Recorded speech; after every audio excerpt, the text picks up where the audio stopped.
یہ اس زمانے کی بات ہے جب موبائل فون کا رواج نہ تھا، نہ ہی پبلک بوتھ ہوا کرتے تھے۔ پیسے والے لوگوں کے گھروں میں فون ہوا کرتے تھے یا پھر بڑے بڑے اداروں میں فون ہوا کرتے تھے۔ ابھی کچھ دیر پہلے میں نے فون پہ جو بات سنی اس نے میرے ذہن میں ایک دھماکہ کر دیا۔ میں سائنس کی دنیا سے تعلق رکھنے والا شخص حیرت کے سمندر میں غوطہ زن تھا۔ میں صوفے پہ جیسے ڈھہ سا گیا۔ میرا ذہن ماضی کے اوراق پلٹنے لگا۔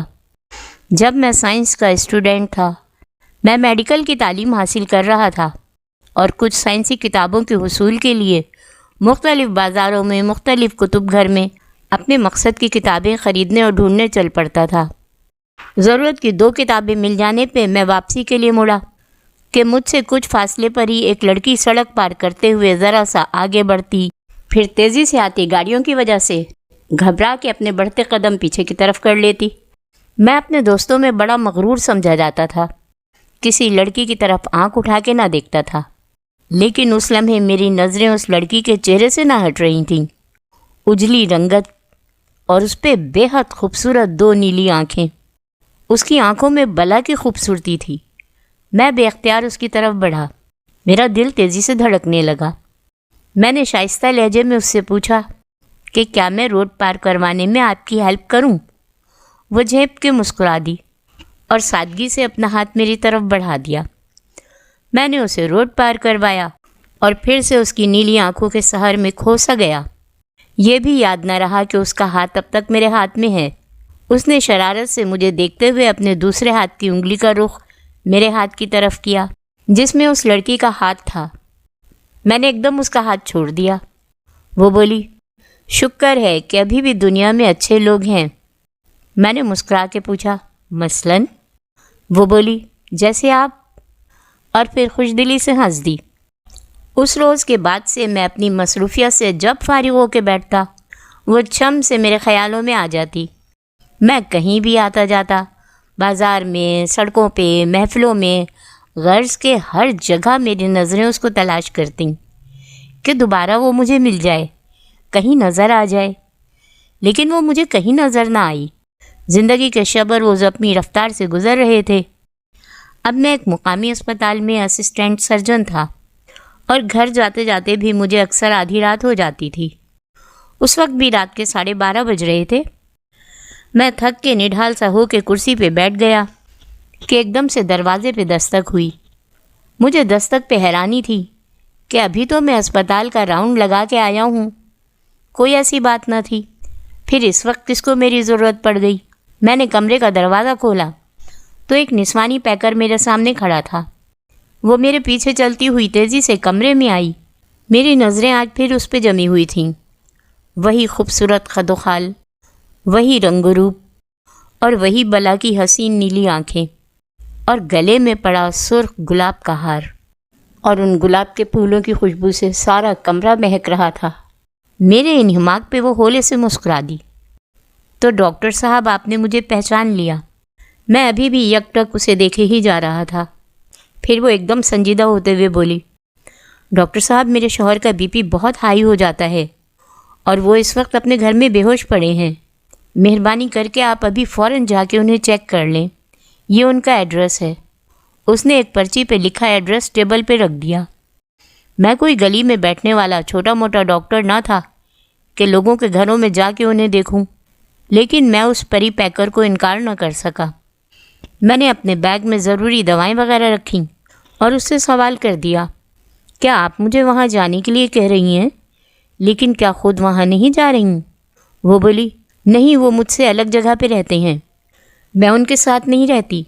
میں نے برجستہ پوچھا کہ جب آپ ساتھ نہیں رہتی تو آپ کو یہ کیسے معلوم ہوا کہ ان کا بی پی ہائی ہو گیا ہے اور وہ بے ہوش ہیں؟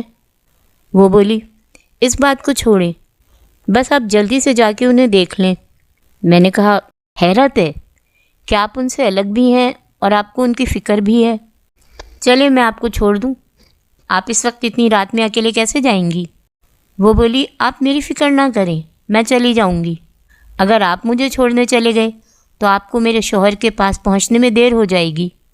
میں وہاں سے نکلنے ہی والا تھا کہ ایک دم مجھے خیال آیا کہ میں ان خاتون کا ایڈریس یا فون نمبر لے لوں تاکہ اس کے شوہر کی طبیعت کا اسے بعد میں بتا سکوں۔ میں نے رائٹنگ پیڈ اور پین اس کی طرف بڑھا دیا۔ وہ ہنس کے بولی، تو آپ نہیں مانیں گے، میرا ایڈریس لے کے ہی رہیں گے؟ لے لیں میرا ایڈریس، لیکن دکھ ہوگا آپ کو۔ اس نے اپنا فون نمبر اس پہ لکھ دیا۔ میں نے وہ پیج رائٹنگ پیڈ سے پھاڑ کے طے کر کے اپنی جیب میں محفوظ کر لیا۔ میں نے طبی امداد کے لیے جلدی ضروری چیزیں بیگ میں رکھیں، اور جب پیچھے پلٹا تو وہ وہاں نہ تھی۔ میں اس کی جلد بازی پہ جھنجلا سا گیا۔ فوراً ہی کمرے سے باہر نکلا تو وہ وہاں بھی نہ تھی۔ میں اسپتال سے گاڑی باہر لایا تو وہ سڑک پہ بھی مجھے کہیں نظر نہ آئی۔ اس نے اپنے شوہر کا جو پتہ مجھے دیا تھا وہ اسپتال کے قریبی بنی ایک سوسائٹی تھی۔ میں ذرا ہی دیر میں وہاں پہنچ گیا۔ گھر کے باہر مکمل سناٹا چھایا ہوا تھا، جیسے گھر والے بے خبر سوئے ہوئے ہوں۔ میں نے ڈور بیل بجائی۔ تھوڑی دیر بعد چوکیدار نے دروازہ کھولا۔ اس کے ساتھ ہی ایک عمر رسیدہ خاتون بھی دروازے پہ موجود تھیں۔ میں نے انہیں اپنے آنے کا مقصد بتایا تو وہ ایسے حیرانی سے مجھے دیکھنے لگا جیسے میں کوئی پاگل ہوں۔ وہ بولا، مالک تو سوئے ہوئے ہیں۔ میں نے اپنی بات پہ زور دیتے ہوئے اس سے کہا، تم کمرے میں جا کے انہیں دیکھو تو صحیح۔ وہ بادلے ناخواستہ اندر کو مڑا، جیسے ابھی بھی نیند میں ہو، اور ذرا ہی دیر میں گھبرایا ہوا باہر آیا کہ مالک تو اپنے کمرے میں بے ہوشی کی حالت میں ہیں۔ میں تیزی سے اس کے ساتھ اس کمرے میں پہنچا، اور جب چیک کیا تو معلوم ہوا کہ بی پی خطرناک حد تک بڑھا ہوا ہے۔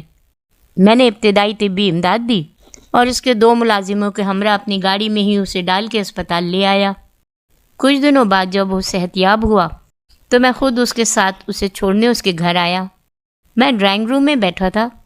وہ ملازم سے چائے بنانے کا کہہ کے ماں کی خیریت پوچھنے لگا۔ میری نظریں ڈرائنگ روم میں ادھر ادھر اطراف کا جائزہ لے رہی تھیں کہ سامنے دیوار پہ لگی تصویر پہ میری نظریں جا کے جم گئیں۔ اسی لڑکی کی تصویر، وہی خوبصورت چہرہ، وہی لباس جو اس دن اسپتال میں پہنے ہوئے آئی تھی، اور وہی گلاب کا ہار جو اس روز بھی اس کے گلے میں تھا۔ تصویر پہ میری توجہ دیکھتے ہوئے احمد صاحب نے بتایا کہ میری بیوی کی تصویر ہے جو شادی والے دن لی گئی تھی۔ میں نے احمد صاحب کو بتایا کہ ہاں، میں آپ کی بیوی سے مل چکا ہوں۔ اس روز اسپتال آ کے انہوں نے ہی مجھے آپ کی طبیعت کے بارے میں بتایا تھا کہ آپ کا بی پی بہت زیادہ ہائی ہے اور آپ بے ہوش ہو چکے ہیں۔ میں اسی وقت آپ کے پاس آیا تھا۔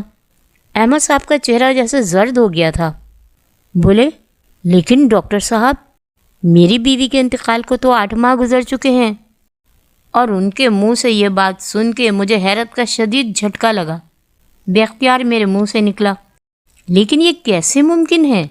جب وہ میرے پاس اسپتال آپ کی طبیعت کا بتانے آئی تھیں تو یہی لباس پہنا ہوا تھا اور اسی طرح کا گلاب کا ہار ان کے گلے میں تھا۔ ان پھولوں کی خوشبو ہر طرف پھیلی ہوئی تھی۔ میں آپ سے سچ کہہ رہا ہوں احمد صاحب۔ وہ بولے، یقیناً آپ سچ بول رہے ہوں گے، کیونکہ گھر واپس آتے ہوئے ایکسیڈنٹ میں وہ اسی وقت جاں بحق ہو گئی تھی، اور میں نے اسی جوڑے میں اس کی تدفین کر دی تھی، اس کے گلے میں پڑے اسی گلاب کے ہار کے ساتھ، کیونکہ گلاب اسے بہت پسند تھے۔ اور پھر وہ بلک بلک کے رونے لگے۔ میں نے انہیں تسلی دینا چاہی، لیکن اس لمحے میرے منہ سے بھی الفاظ ادا نہ ہو رہے تھے۔ میں دکھی دل کے ساتھ گھر آ گیا، اور یہاں اس موڑ پہ آ کے سائنس بھی فیل ہو گئی تھی۔ میں نے اپنی ڈائری میں رکھا وہ فون نمبر نکالا جو اس روز وہ مجھے لکھ کے دے گئی تھی۔ میرے نمبر ملانے پہ دوسری طرف فون کی گھنٹی بجی، اور پھر ایک مردانہ آواز میری سماعت سے ٹکرائی۔ جی، ہیلو، یہ عیسائیوں کا قبرستان ہے، کیا کام ہے آپ کو؟ اور یہ سن کے ریسیور میرے ہاتھ سے چھٹ کے گر گیا۔ دوسری طرف سے ہیلو ہیلو کی آواز آتی رہی۔ میں نے لائن کاٹ دی اور ریسیور جگہ پہ رکھ دیا۔ نہ جانے کتنی دیر تک میں اسی طرح بیٹھا رہا، اور میں اپنی کبھی نہ ملنے والی محبت کے لیے یہی سوچ کے دل میں خوش ہو گیا کہ میں نے ایک وفاشوار لڑکی سے محبت کی جو مرنے کے بعد بھی اپنے شوہر کے ساتھ تھی اور وفاداری نبھا رہی تھی۔